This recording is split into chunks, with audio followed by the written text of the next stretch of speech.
The Spanish colonial experience in the Philippines began as part of Spain's expansion driven by the desire for wealth, especially through the spice trade and mercantilism.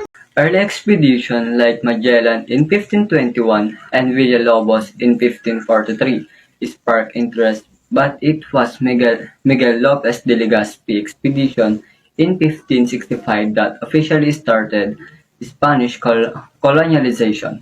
The Spanish used agreements with conquistadores who conquered lands in exchange for wealth, combining com- combining pacification with exploitation to control the population. Spain introduced several systems.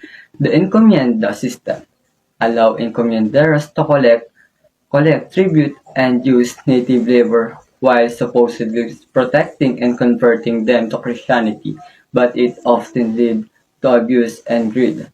The tributo required Filipinos to pay taxes which were often collected harshly and unfairly. The Polo Servicio forced Filipino men to work for 40 days a year on public projects, causing hardship and even famine.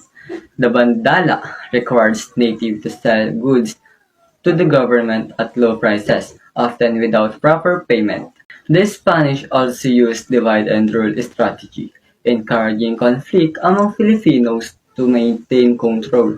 Native leaders like datus become intermediaries, gaining privilege and forming the Principalia, a higher social class under Spanish rule.